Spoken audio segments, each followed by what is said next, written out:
During this time of community uncertainty, individuals are asking, what can we do? How do we respond? I would ask that you put together a very short pocket list of immediate actions that you can take in your community as organizers or as individuals. First, create your public facing message that sets and manages expectations for individuals in your cities, your localities, and for those who may be visiting. That can be done so that no one co-opts the message from your community. Second, organize and plan your response.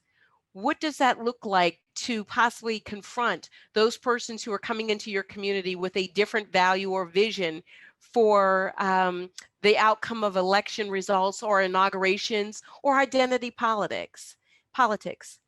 Third, identify those local symbols of historical or political significance. And how will you respond if there is an incident at each of those?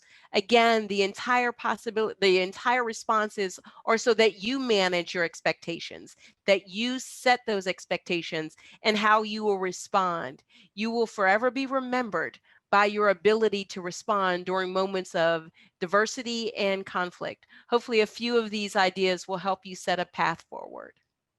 I think we've entered a brand new, period or stage, that requires for us to kind of position ourselves to reassess, what our situation is. And what I mean by new stage is like what happened on January 6th is really a major shift in sort of the focus of like what our national concern about protests and conflict within communities are. This is a whole different level that hasn't existed before.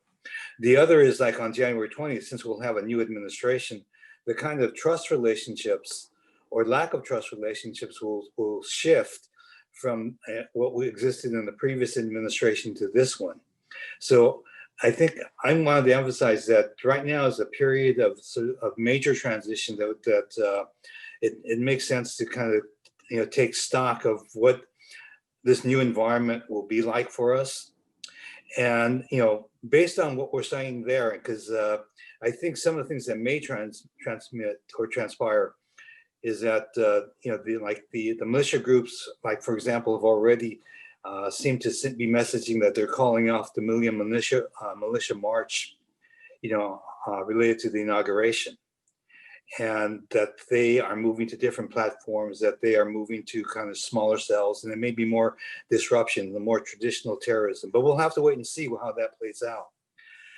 For us, as we understand what's taking place, I also think it makes sense for us to both refresh and pre-position whatever relationships we need to have and are workable for us, because I think they'll be changing. One of the examples is I think that, like for example, the Boogaloo group, which among the militia groups is probably the most anti-police, is really ardently expressing that, and they've got, I think, an elevated position within that movement. So the police relationship, may change, plus all the internal investigation with law enforcement that's taking place.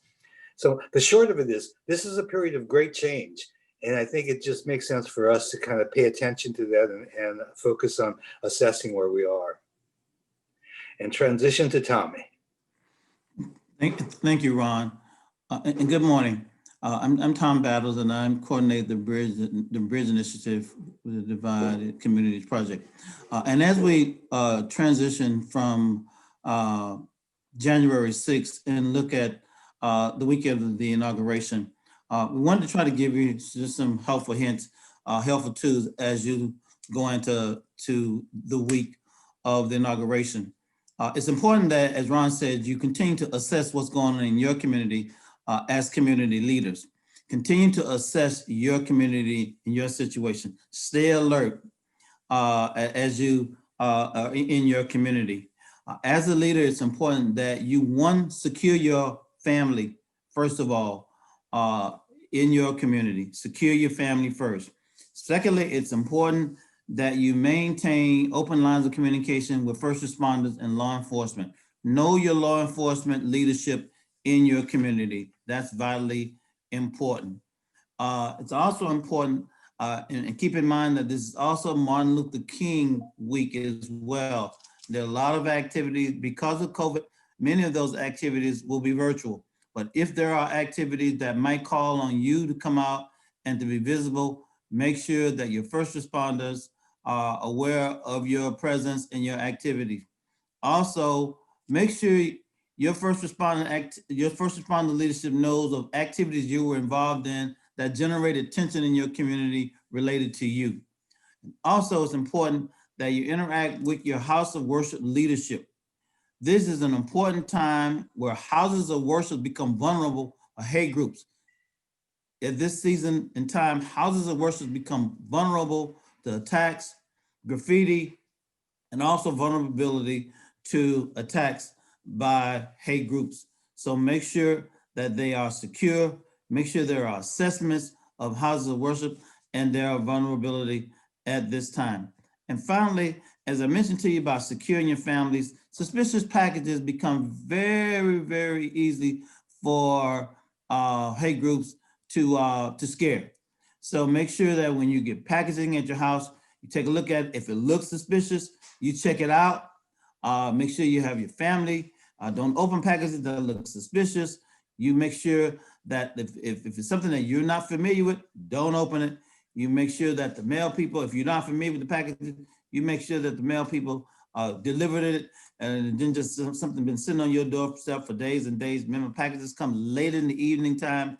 Just be careful about it. Again, this is a time to be very careful, be engaged, be cautious, be alert, and reassess what's happening in your community.